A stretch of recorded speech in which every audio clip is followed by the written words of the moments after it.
queremos llenar tu trono. Quiero llenar tu trono de alabanza.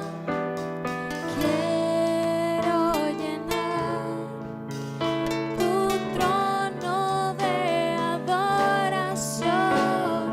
Quiero adorar, postrado en tu presencia y proclamar. 4. Hablaremos de esa conocida historia de Jesús y la mujer samaritana, de Jesús y la mujer en el pozo de Jacob. Y la enseñanza de esta hora es que Jesús es superior a todo. Jesús es superior a todo. Y nos ha mandado a nosotros a ser fuentes de agua viva. Cuando uno lee muy superficial la palabra o lee un lema, ve un logo, un protector de Biblia, ¿verdad? Fuente de agua viva. Y uno dice, Jesús es fuente de agua viva, ¿verdad? De él fluyen los ríos del agua que dan la vida eterna. Pero cuando estudiamos el capítulo 4, incluso vemos que nosotros hemos sido llamados a ser fuentes de agua viva. Pero si nosotros, hermanos, no tenemos comunión con el Señor, somos fuentes de agua, pero secas. Usted ve un chorro y usted se imagina que ese chorro al abrirlo tiene ¿qué? Tiene agua. Pero puede ser que usted llegue a ese chorro, digamos en los cantones, ¿verdad? De cuando en cuando uno encontraba en los 70s unas plataformas donde tenían hasta la forma para el cántaro, ¿verdad? Y había un chorro. Ay, cuando uno ya iba cansado y se encontraba un chorro de esos, qué rico era, ¿verdad? Y se ponía uno, ¿verdad? Así tomábamos, nos poníamos boca abajo y que nos cayera el agua. Qué rica el agua, ¿verdad? Cuando hay. Pero qué doloroso, qué frustrante llegar a la fuente, al chorro, abrirlo y ¿qué? Y que no tenga agua, que no tenga agua, que no cumpla su propósito. Eso es lo mismo con nosotros. Cuando siendo fuentes de agua viva, teniendo que estar llenos del Espíritu Santo, estamos vacíos y no damos agua. Esta historia de la mujer del pozo de Samaria puede predicarse desde 20 ópticas distintas. Que el Señor le profetizó a ella que había tenido 5 esposos y el que ahora no era su esposo porque ella era mentirosa, que como Jesús le habló a una mujer sola, cambiando todos los paradigmas de aquella época, lo que no se hacía. Pero vamos a enfocarnos en que Jesús es superior a todo y que nos ha mandado a que seamos fuentes de agua viva. Nos ponemos en pie en la lectura del Santo Evangelio, capítulo 4 de Juan, versos del 1 al 4. Juan capítulo 4, versos del 1 al 4. Dice así la palabra del Señor. Cuando pues el Señor entendió que los fariseos habían oído decir, Jesús hace y bautiza más discípulos que Juan, aunque Jesús no bautizaba sino sus discípulos, salió de Judea y se fue otra vez a Galilea, y le era necesario pasar por Samaria. Vamos a leer hasta ahí. Gracias le damos, Señor, por esta palabra. Bendiga, Señor, el entendimiento, ministrenos a través de su Santo Espíritu y que el mensaje esté claro en nuestras vidas. En el nombre de Jesús oramos. Amén. Pueden sentarse, hermanos. Les voy a explicar rápidamente lo que significa pasar por Samaria. Primero, llama la atención, vamos en el verso a verso, llama la atención que Jesús oye, escucha, se da cuenta de que los fariseos han entendido que Jesús está teniendo más discípulos que Juan. Los fariseos le temían a Juan. es que Juan les decía víboras, sepulcros, blanquitos por fuera, pero podridos por dentro. O sea, Juan era tremendo y a Juan le tenían miedo y creían que Juan era pues el enviado. De alguna manera ellos estaban dudando si este era el enviado, el ungido, el Mesías. Pero por sus intereses religiosos pues rechazaban a Juan.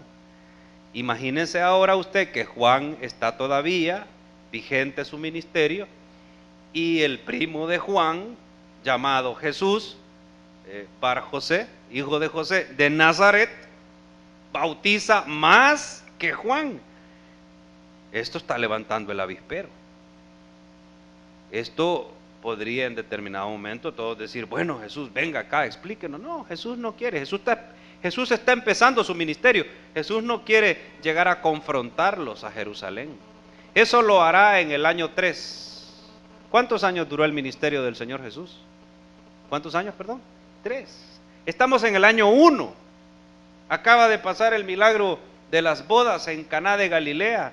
Jesús acaba de encontrarse con Nicodemo en su primer viaje a Jerusalén y él quiere regresar rápido a Galilea. La fama a Jesús no le interesa. Competir con Juan a Jesús no le interesa.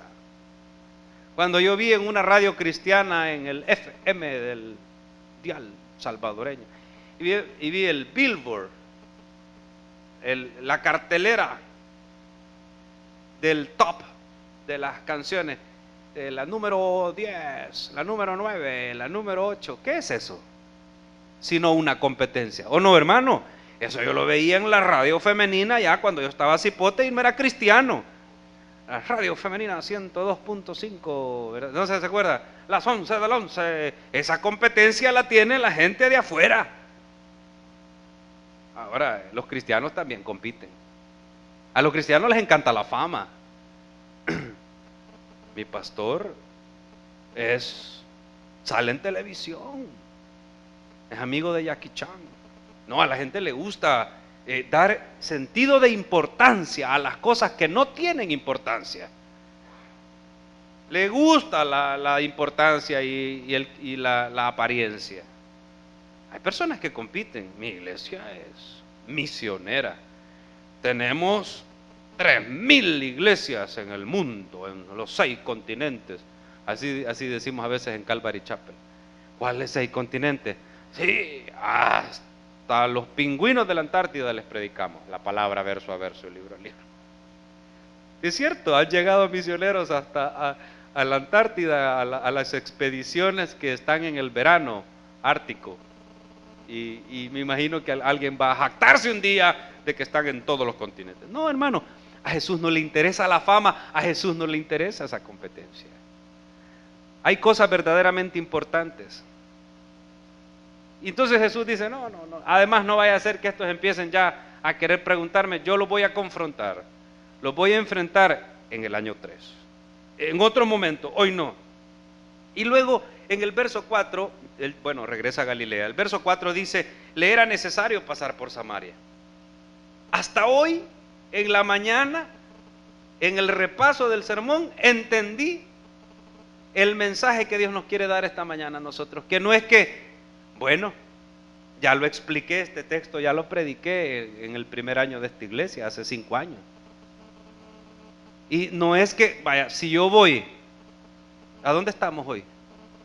En San Salvador, ¿no? Estamos en San Salvador. Y si yo voy para el puerto de la Libertad, ¿me es necesario pasar por Zaragoza? Sí. Pero yo puedo ir al puerto de la Libertad sin pasar por Zaragoza. ¿Qué tengo que hacer, hermano Mauricio? Le pregunto al hermano Mauricio, porque él es viajero, ¿verdad? Sabe. ¿Qué tengo que hacer? Comalapa. Comalapa y de ahí toda la litoral. Llego. Me tengo que dar una vueltecita. Pues los judíos vivían en Judea y vivían en Galilea. Y cuando tenían que transportarse de Judea a Galilea, podían pasar por Samaria, pero no lo hacían, porque les daba alergia de la brava. Les les daba urticaria. Es decir, les caían tan mal los de Samaria que preferían dar la vuelta para llegar de Judea a Galilea. Entonces algunos predican y dicen, Jesús llevaba prisa, ¿ya? Y en lugar de ir a dar la vuelta, pasó por Samaria con sus 12. Porque tal vez a Jesús no le daba problema pasar por ahí, pero a Pedro sí. Yo me imagino que Pedro le dijo, ¿o no? ¿A quién más nos imaginamos diciéndole al Señor? Pero mire, Señor, porque Pedro era un poquito tartamudo. Pero mire, Señor, vamos a pasar por Samaria. Sí. Pero ¿por qué? No, nosotros siempre damos la vuelta. Pues no, hoy vamos por acá. Ah, pues el Señor lleva prisa, ¿verdad? Porque ¿cuál explicación es? En lugar de dar la gran vuelta, porque antes no habían carreteras como la que el hermano acaba de explicar, sino que uno se iba por los campos y todo, y un buen atajo era un día de camino, era un día de camino. No, hermanos, Jesús no lleva prisa. No, Jesús no tiene problema con los de Samaria, no, tampoco, Él no tiene problema con ellos. Jesús tiene que cumplir una misión en Samaria. Le era necesario pasar por Samaria. Es decir, Él vino, y lo acabamos de leer en Juan 3:16. ¿A qué vino? ¿Qué dice Juan 3:16? ¿Qué dice Juan 3:16, hermano? Porque de tal manera amó Dios al mundo, que ha dado a su Hijo unigénito, para que todo aquel que en Él cree no se pierda, mas tenga vida eterna. Y es necesario que los de Samaria crean. Es necesario que los de Samaria crean. Así que Jesús va a dar el ejemplo para la posteridad. Veamos ahí en el verso 4. Le era necesario pasar por Samaria. Vino pues a una ciudad de Samaria llamada Sicar, junto a la heredad que Jacob dio a su hijo José. Jacob es Israel y José es el patriarca más grande después de Jacob. De José salieron 2 tribus, Efraín y Manasés. Y de la tribu de Efraín surgió el 5.º gran líder o 6.º gran líder de la nación después de Moisés. Veamos los líderes: Abraham, Isaac, Jacob, José, ¿sí? Moisés. ¿Y quién sigue? ¿Quién sigue después de Moisés? Josué. ¿Y de qué tribu era Josué? De Efraín, era de la casa de José. Es la importancia de la tradición y de los patriarcados. Estos de Samaria, pues no son queridos por los judíos, pero ellos tienen la tradición, ellos tienen el pozo de Jacob, que Jacob le regaló a su hijo querido, a su hijo amado, dice el verso 5, a su hijo José. Y estaba ahí en el pozo de Jacob. Entonces Jesús, cansado del camino, fatigado porque ya habían andado un día prácticamente, se sentó junto al pozo, y era como el mediodía, la hora sexta. Y vino una mujer de Samaria, verso 7, a sacar agua, y Jesús habló con ella. Fíjese, lo que no hacía nadie. Primero, un hombre solo, porque sus discípulos habían ido a buscar comida, no hablaba con una mujer sola. Es más, hoy mismo eso no sería adecuado, ya que un hombre solo, un líder, un rabino, vaya y allá en un pozo solo, en un lugar allá por la fuente, esté hablando con una mujer. Hasta hoy no se vería adecuado, no digamos hace 2000 años. Y si la mujer es enemiga de su pueblo o no se llevan, peor. Es que el Señor está rompiendo varios paradigmas ahí. Primero, no se llevan con las de Samaria. Segundo, es mujer, está sola. Pero Jesús nos está dando a nosotros, o está dando un mensaje acá para sus discípulos. Vayamos a Hechos, capítulo 8, a ver qué es lo que pasó en Samaria, porque esta fue la primera mujer y fue la primera persona que conoció al Maestro. Esta fue la primera persona que conoció a Jesús, al Hijo de Dios. En Hechos capítulo 8, probablemente 6 meses después de que Jesús asciende al cielo, es decir, 3 años y fracción después de lo del pozo de Samaria, 3 años y fracción. Tenemos esta historia, capítulo 8 de Hechos, verso 4. ¿Lo tienen, iglesia? Dice, pero los que fueron esparcidos iban por todas partes anunciando ¿qué? ¿Y a qué nos mandó el Señor? Pues, anunciar el evangelio. Entonces Felipe, descendiendo a la ciudad de Samaria, les predicaba ¿a quién? A Cristo. Ahora, ya ellos tenían un antecedente. Ya ahí en Samaria hay algunos que han oído de Cristo y dicen, Cristo pasó por aquí. ¿Sí? Claro que aceptamos a Cristo, claro que aceptamos el mensaje del evangelio, porque es el único rabino, es el único judío maestro, un hombre de mucha fama que dejó Jerusalén, no le importaba la fama allá, y pasó humildemente por Samaria, mostrándonos su amor y profetizándonos. Claro que aceptamos el mensaje de Jesús. Los de Samaria ya habían oído de Jesús de su propia boca. Amén, hermano. Jesús prepara el camino para sus discípulos. Felipe les predicaba a Cristo, verso 6. Y la gente unánime escuchaba atentamente las cosas que decía Felipe, oyendo y viendo las señales que hacía. Verso 9. Pero había un hombre llamado Simón, dice, que antes ejercía la magia en aquella ciudad. Esa ciudad estaba entregada ¿a qué, hermanos? ¿Por qué a los judíos no les gustaba pasar por Samaria? No es por gusto tampoco. Era una ciudad entregada a la idolatría y tenían mucha brujería, magia y un montón de cosas que los judíos no congeniaban con ellos. Pero este Simón se convirtió, aparentemente. Había un hombre llamado Simón que antes, dice, ejercía la magia en aquella ciudad y había engañado a la gente de Samaria. ¿Qué hacen los magos, los brujos, los adivinos, los disalco, hermano? ¿Qué hacen en verdad? Y a la verdad, engañan a la gente. Esos no saben nada. El único omnisciente es Dios.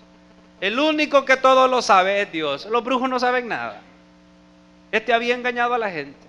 Así que cuando Jesús llega a un lugar, la verdad también llega. Y la verdad nos hace verdaderamente libres. A este le gustaba la fama también, este Simón. Regresamos al capítulo 4. Capítulo 4, verso 7. Vino una mujer de Samaria a sacar agua y Jesús le dijo, dame de beber. Rompiendo los protocolos de la época, los protocolos de su tiempo, Jesús habló con ella. Y es más, le pidió un favor, dame de beber. Pues sus discípulos habían ido a la ciudad a comprar de comer. La mujer samaritana, veamos el diálogo rápido ahí. La mujer samaritana le dijo, ¿cómo tú, siendo judío, me pides a mí de beber que soy mujer samaritana? Porque judíos y samaritanos no tenían nada en común. O dice ahí, no se trataban o no se tratan entre sí.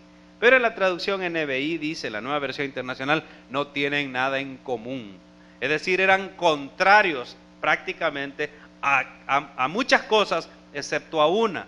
Los de Samaria decían que ellos adoraban a Jehová, pero sin ir al templo de Jerusalén. Porque ese fue el conflicto desde la división de los reinos. Ese fue el conflicto 1000 años antes casi. Bueno, ¿a dónde hay que adorar? Bueno, en el templo de Jerusalén. Y los de Samaria, en rebelión, hicieron unos altares por ahí, en las lomas, en las zonas altas, lo que estaba en contra de la ley de Dios en aquella época.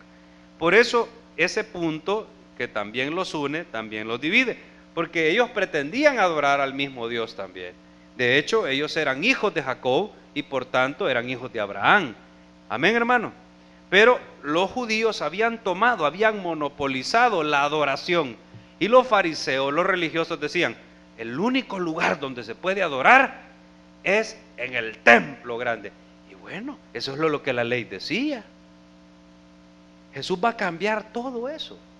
Jesús no solo va a romper con el paradigma de que un hombre hablando con una mujer, no solo va a romper con el paradigma que le está pidiendo un favor, que él es judío y ella es samaritana, sino que también nos va a enseñar el próximo domingo la verdadera adoración. Porque algunos decimos, bueno, ¿y a dónde es que se siente el Espíritu? Pues ¿a dónde voy a adorar? Voy a la iglesia a adorar. Usted puede adorar en su casa mañana en la mañana. Ponga una alabanza, póngase en oración, doble la rodilla. Usted está adorando al Señor. Amén, hermano. Una vez a la semana o 2 veces a la semana nos reunimos en la iglesia y es nuestra tradición, es nuestra costumbre, muy buena por cierto, porque nos alimentamos de la palabra del Señor. Pero la adoración la puede hacer usted en su casa. Y esa era parte también del conflicto entre samaritanos y judíos. Verso 10, porque ella no le dice, sí, como no, toma agua, sino que le está diciendo, ¿por qué me pides agua si tú sos judío y yo soy samaritana? Y nosotros no nos hablamos, mucho menos me pedís un favor, que saque agua para que te dé de beber. ¿Qué es eso? Verso 10, respondió Jesús y le dijo, si conocieras el don de Dios y quién es el que te dice, dame de beber, tú le pedirías y él te daría agua viva. Me llama la atención que Jesús habla en tercera persona. No dice, tú me pedirías, porque tú estás hablando con mí. O yo estoy hablando con tú. No se dice así, ¿verdad? Bueno, ya me confundí en la primera, la segunda y la tercera persona del pronombre. Ella está hablando con él. Amén, hermano. Ella está hablando con él. Y él dice, tú le pedirías a él, no a mí. Si uno dice, perdón, de que Jesús está en 2 funciones. En la función de yo soy un judío simple, sí, yo soy un rabino, sí, yo soy un hombre que está hablando contigo, pero él te dará un agua especial. Y él es él mismo en la figura divina. Amén, hermanos. ¿Cómo se llama la compañía de aviación israelita? Se llama Et Al. Él, el yo. Amén, hermanos. Ese es el Dios poderoso, el yo soy. Es Él. Porque solo hay un Dios. ¿Cuál? Él. No sé si me está entendiendo, ya se perdió. No hay otro fuera de Él. Decir, es la persona más importante. ¿Quién? Él. Entonces Jesús está diciendo, tú le pedirías y él te daría de beber. Ella no está entendiendo nada. Y te daría un agua viva. Y aquí el Señor la va a confundir más. Pero es parte de la forma de enseñanza del Señor. La mujer le dijo, Señor, tú tienes con qué sacarla. No tienes con qué sacarla el agua, ¿verdad? El pozo es hondo. ¿De dónde pues tienes el agua viva? A ella le había interesado esa agua, el agua viva. Y aquí viene una confrontación de ella. ¿Acaso eres tú mayor que nuestro padre Jacob, que nos dio este pozo, del cual bebieron él, sus hijos y sus ganados? Respondió Jesús y le dijo, ¿cuál quiere que bebiera de esta agua que Jacob le dio a José? José se la dio a Efraín, Efraín se la dio a Josué, Josué se la dio a Eleazar, Eleazar se la dio a no sé quién, así hasta que llegamos a vos.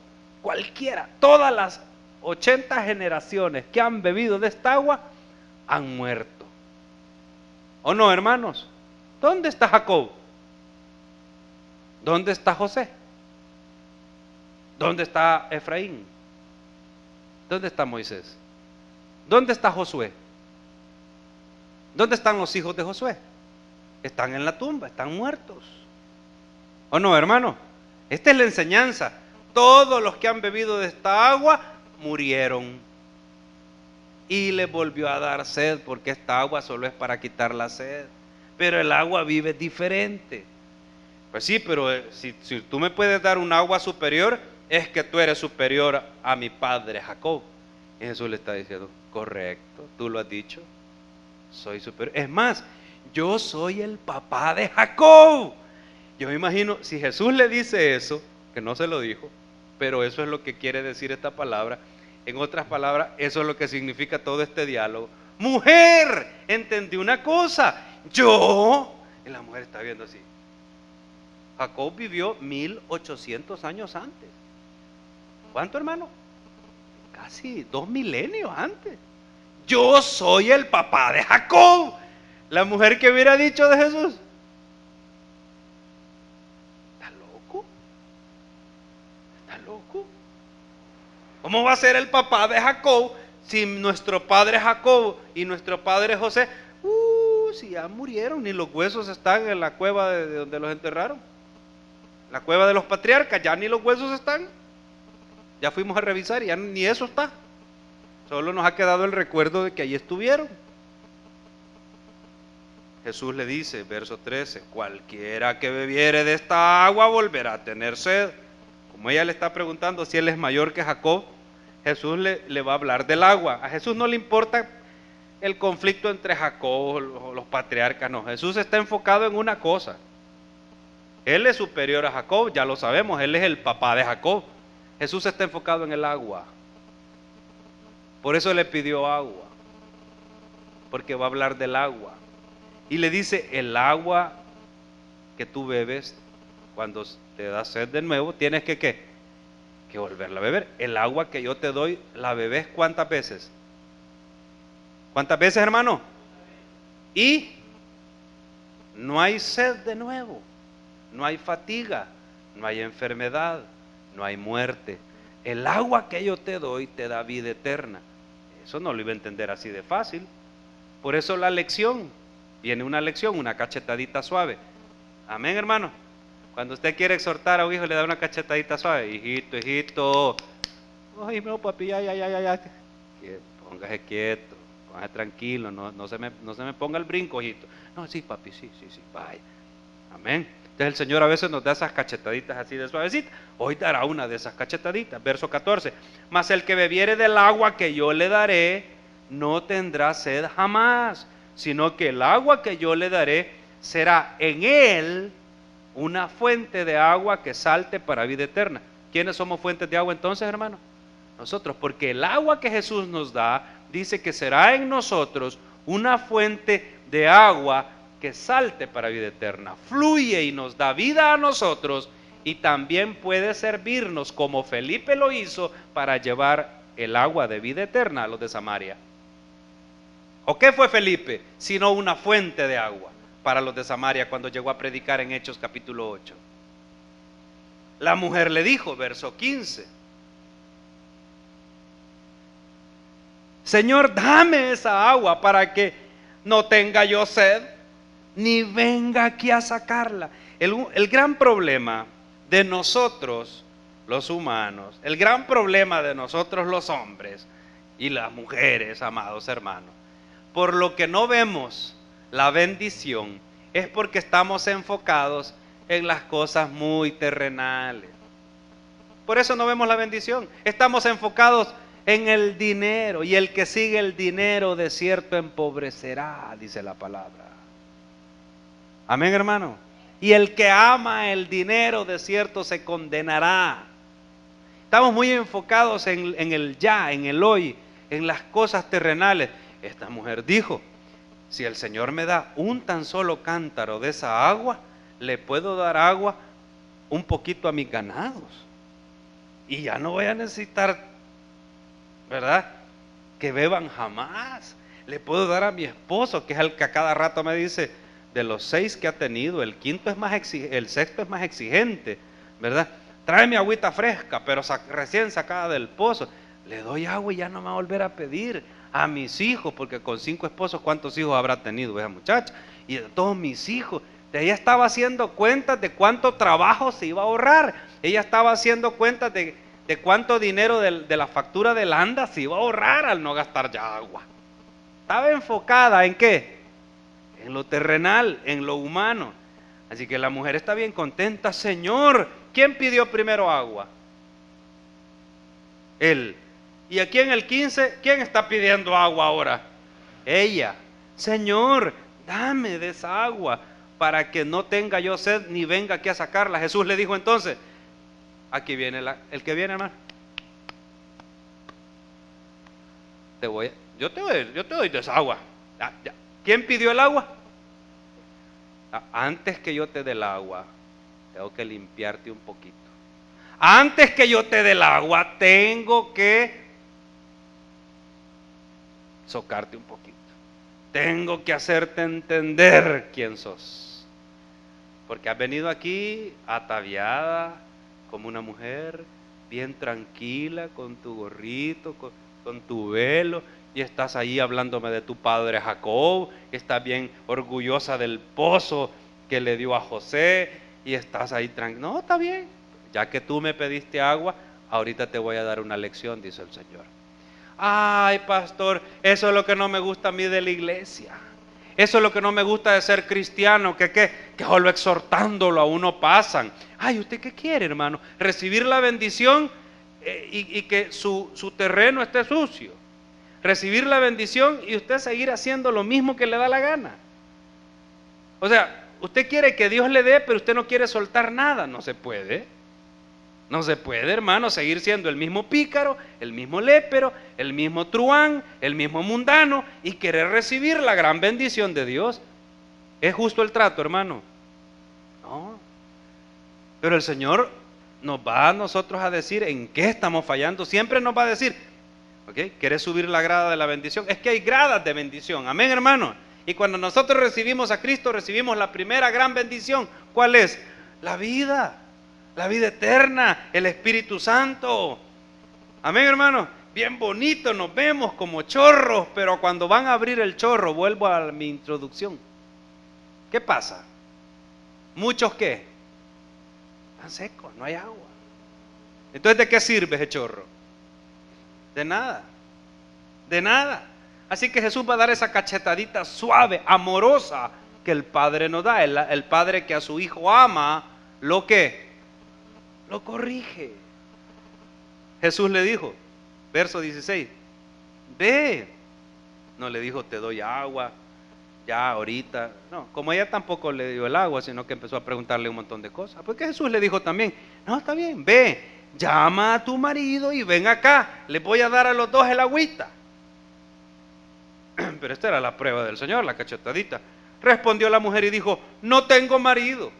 Aquí ella miente. Jesús sabía que ella iba a mentir, porque le daba pena. Estaba muy enfocada en el qué dirán. Así como se había enfocado en las cosas materiales, en las cosas muy humanas, hoy la mujer tiene pena, y tiene razón de tener pena, ¿verdad, hermano? Es feo que le saquen esa cuenta a esta pobre mujer. No tengo marido. Jesús le dijo, bien has dicho, no tengo marido. Porque 5 maridos has tenido, y el que ahora tienes no es tu marido. Esto has dicho con verdad. Ahí sí has dicho la verdad. Mira, solo llega y se va. El que ahora tienes solo va de paso. Ya te da pena, quizás por la edad, que esté ahí con vos y que digan, ay, mi mami tiene novio a los 60 años, ¿verdad? Le dijo la mujer, Señor, me parece que tú eres profeta. Nuestros padres adoraron en este monte. Mire, hermano. Y ella empieza a hablar del tema de la adoración. Esta mujer no estaba aceptando su error. Esta mujer solo le está diciendo, me parece que eres profeta. Y le quiere cambiar la conversación al Señor. Le va a hacer otra pregunta. Señor, nuestros padres adoraron en este monte. ¿Y tú qué dices? ¿A dónde hay que adorar? De todas maneras, ese es el sermón del otro domingo. Pero es que cuando somos confrontados, cuando somos descubiertos, cuando somos desnudados por el Señor, nos gusta cambiar el tema, ¿verdad? Algunos, cuando son desnudados, cuando son confrontados, cuando son hallados en su falta, cambian de iglesia. Se van para otra donde no les conocen. Pero hermano, rapidito se conoce al burro cuando anda por ahí en los cercos y en los alrededores de los terrenos, llegando a otra iglesia. Porque el burro rebuzna, ¿verdad, hermano? Y aunque un burro se vaya de un lugar a un lugar B, siempre se lleva las orejas, ¿no? Y la trompa, y la colita. Y cuando hace, no sé cómo le hace el burro, toda la gente vuelve a ver y dice, ve, ahí hay ¿qué? Ahí hay un burro. Ahí hay un burro. Al Señor, hermanos, no le podemos engañar, al Señor no le podemos mentir. Y el Señor lo que quiere darle a esta mujer es el agua de vida eterna, que tarde o temprano, más temprano que tarde, esta mujer va a entender y va a recibir esa bendición. Ella quiso distraer al Señor con esta última pregunta, que es tema de nuestro próximo sermón, en cuanto a la adoración. Vamos a leerlo para dejar introducido el próximo domingo. Nuestros padres, le está diciendo ella en el 20, el orgullo samaritano, adoraron en este monte, y vosotros decís que en Jerusalén es el lugar donde se debe de adorar. O sea, ¿a dónde es que hay que adorar? Pues aquí o en Jerusalén. Ella le está queriendo cambiar el tema al Señor. Ella está queriendo espiritualizarse un poco después de haber sido descubierta tan carnal la pobre muchacha, ¿verdad? 5 esposos y ahora uno que pues no lo había llevado oficialmente a su casa. Entonces ella, del tema de, sí, soy una adúltera, soy una mujer totalmente pecadora, ella está pasándose a un tema espiritual. Porque a veces el enfoque nuestro, para que no nos descubran lo tan material que somos, es cubrirnos con una burbuja de espiritualidad. Pero al Señor no lo engañamos, como les decía, al Señor no lo engañamos. Ella le está hablando de en qué lugar. Hermano, no hay lugar donde adorar, porque no existen lugares de adoración. Lo que existen son adoradores, y eso es lo que hay que entender claramente. Amén, hermano. Lugar de adoración, tierra santa. No, hermano, no existe eso. La tierra que pisare la planta de vuestro pie será santa. Amén, hermano. Será tuya. ¿Y será de quién? Del Señor. Si en mi nombre tú vas, si en mi nombre caminas, donde tú afinques tu pie, esa será tierra santa. Ese será territorio del Señor. Así que no hay tierras santas, no hay lugares de adoración. Solo existen verdaderos adoradores. Y los verdaderos adoradores no adoran con la carne, ni con la fama, ni con la competencia. Los verdaderos adoradores adoran en espíritu y en verdad. Nuestro próximo tema. Oramos. Gracias le damos, Señor Padre Santo, en esta hora. Bendito sea, Señor, por este momento en la iglesia. Gracias, Señor.